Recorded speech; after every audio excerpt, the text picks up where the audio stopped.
CGL परीक्षा रद्द करने की मांग को लेकर छात्रों का आंदोलन आज भी जारी रहा।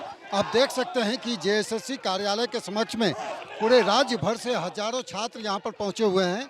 हालांकि जेएसएससी ने छात्रों के आंदोलन को देखते हुए इस परिसर में निषेधाज्ञा लागू कर रखी है। इसके बावजूद छात्र आक्रोशित हैं और यहां पर पहुंचे हुए हैं और परीक्षा को रद्द करने की मांग को लेकर लगातार इनका आंदोलन जारी है। छात्रों का मानना है कि 21 और 22 सितंबर को जो परीक्षा आयोजित की गई है उसमें बड़े पैमाने पर प्रश्न पत्र लीक हुए और गड़बड़ियां हुई हैं। इसको लेकर के भले ही जेएसएससी के द्वारा जांच दल गठित की गई है, जांच करने की बात कही जा रही है, मगर इन सब के बीच जिस तरह से प्रश्नों के आंसर की जारी किए गए, इससे छात्रों का गुस्सा और तेज हुआ और आज यहाँ जेएसएससी कार्यालय के समक्ष में पूरे राज्य भर से छात्र यहाँ पर पहुँचे हुए हैं। आप देख सकते हैं कि लगातार नारेबाजी की जा रही है। जेएसएससी से इस परीक्षा को रद्द करने की बात कही जा रही है। आपको बता दें कि 2015 से यह परीक्षा आयोजित होती रही है।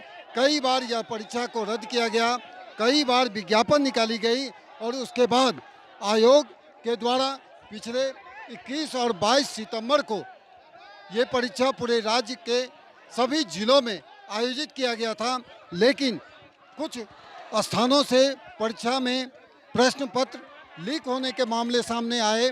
छात्रों ने आरोप लगाया और इसको लेकर के कई तरह के साक्ष्य छात्रों के द्वारा यहाँ आयोग कार्यालय के समक्ष में उपस्थित कराया गया। इसके बावजूद छात्र आक्रोशित हैं और लगातार ये मांग कर रहे हैं कि ये जो परीक्षा है उसे रद्द किया जाए। हमारे साथ कुछ परीक्षार्थी हैं, उनसे सीधे जानेंगे कि आखिर वो इस परीक्षा को रद्द करने के लिए जो आंदोलन चला रहे हैं वो किस तरह का। आप लोग लगातार आंदोलन कर रहे हैं इस परीक्षा को रद्द करने के लिए, क्या मांग है? मांग यही है कि सारा सिस्टम चोर है, सारा नेता चोर है, सबको बदलेंगे, नहीं तो हम लोग का लाइफ खराब हो रहा है और हम लोग का आगे वाला पीढ़ी का भी लाइफ खराब करेगा ये लोग। इसलिए सबको चेंज कर देंगे, पूरा सिस्टम को बदल के रख देंगे। जब तक नहीं बदलेंगे तब तक लोग हम लोग यहीं रहेंगे। मेरा जैसे सीजीएल का परीक्षा रद्द होना होगा तो रद्द होना पड़ेगा। बिल्कुल, तो ये कहना है इन छात्रों का कि जो परीक्षा हुई है उसमें जिस तरह से गड़बड़ियाँ सामने आई है तो उस परीक्षा को रद्द किए बिना हम नहीं मानेंगे। और इसको लेकर के छात्र नेता मनोज यादव जी से हम बात करने की कोशिश करते हैं। मनोज जी, ये बताइए कि लगातार ये आंदोलन जारी है, आप लोग को पक्ष रखने के लिए आयोग कार्यालय के समक्ष में बुलाया भी गया, आखिर ये आंदोलन क्यों? देखिए, एक बात बताएं, ये हम सही ये चीज़ बोल रहे हैं कि पक्ष रखने के लिए 30 तारीख को बुलाया गया था, तो जो पक्ष हम उस दिन रख दिया 26 तारीख को, आंसर की काहे जारी किए? ये आंसर की जारी क्यों किए? इनको जब हमको 30 तारीख को वार्ता होनी थी तो इनको कम से कम मीटिंग हो जाने के बाद में अगर हमारे साक्ष्य वह खराब होते या वह सही से तार्किक नहीं होते तो वो आंसर की जारी करते। ये पाकिस्तान वाला हाल कर रहे हैं, सामने वार्ता करेंगे और पीछे से हमला करेंगे। ये लोग बता रहे हैं, जब ये लोग पूरी तरह से बता दे रहे हैं कि आंसर की जारी करके ये लोग पैसा वसूलना शुरू कर दिया। ये यही है कि जब वार्ता हो रही है सब चीज़ वह आप क्लियर कर लीजिएगा। एसआईटी की रिपोर्ट नहीं आई है, जेएसएससी कमेटी की रिपोर्ट नहीं आई है, राजभवन ने भी पूछा है, हम लोगों ने भी उनको दिया है प्रमाण। ये सारे चीज़ जब प्रूफ नहीं हो जाते हैं उसके पहले ये आंसर की क्यों जारी किए? इसका मतलब ये आई वॉश करना चाहते हैं, लिपापोती करना चाहते हैं और ये हम लोग इधर से वार्ता करते रहेंगे, लड़का लोग ये हो जाएगा। 2 अक्टूबर जो है सो गांधी जयंती है, उसके बाद दुर्गा पूजा बंद हो जाएगा, उसके बाद में जो है आचार संहिता लग जाएगा, उसके बाद हम सारा सीट बेच देंगे। आखिर समाधान इसका क्या है? एक ही समाधान है, ये परीक्षा रद्द मतलब रद्द। सर, ये पूरी तरह से ये हद है। आप ही बताइए, 10,000 पिछला परीक्षा देने में खर्च किए, उस दिन सरकार रद्द हुआ, अबर भी वही उतना हुआ, फिर इसमें हर हाल में रद्द होना चाहिए। हमारी यही मांग है। बिल्कुल, तो ये मानना है और हमारे साथ है इमाम शफी, उनसे जानते हैं। बिल्कुल मनोज जी ने बताया ही और देख रहे हैं ये जो है 2016 की वैकेंसी है। एक सीमा होता है बच्चों का, एक सीमा, सारा सीमा खत्म हो गया। अभी देखिए 3 लाख बच्चे ने एग्जाम दिया और करीब 8 साल लगातार मेहनत किया, पढ़ाई किया। उसके बाद बड़ी मुश्किल से गरीब घर से बच्चे आते हैं, पढ़ाई करते हैं और ये सारा का सीरा पता चल रहा है कि सीट बिक गया है।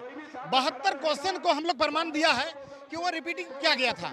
72 क्वेश्चन को, और रिपीट यहाँ वहाँ से नहीं, मात्र कुछ ही चैप्टर से, कहीं कुछ सीजीएल का जैसे 2019 का, 2022 का, 2023 का एग्जाम से 20-20 क्वेश्चन को उतार करके एक जगह रखा गया। यानी पास कराने के लिए नया तरीका, भ्रष्टाचार का ये नया फार्मूला ये जेएसएससी द्वारा अपनाया गया है। आपने देखा ही होगा जेपीएससी में भी यही हाल है। तो हम लोग इसका जांच का मांग भी करते हैं, और जो ऐसा क्यों हो रहा है, इसका होने का कारण को हम लोग को समझना होगा, क्योंकि यहाँ पर जो है ना भ्रष्टाचार इस हद तक पहुँच गया है। इसका समाधान क्या? इसका वही समाधान है कि जो सरकार ने कानून बनाया है उसका सख्ती से पालन करे, इसकी जांच करे, इस कंपनी को बदले, उन लोग पर कार्रवाई करे। और कुछ कोचिंग संस्थान भी हैं जो इसमें मिले हुए हैं, वो लोग माफिया की तरह से सीट बेचते हैं और फिर वो आंदोलन करते हैं, फिर इस तरह सीट बेचते हैं। मतलब हमारे अंदर, हमारे सीने में खंजर भोंका जा रहा है, बहुत बड़ा हमारे अंदर षड्यंत्र रचा जा रहा है हमारे।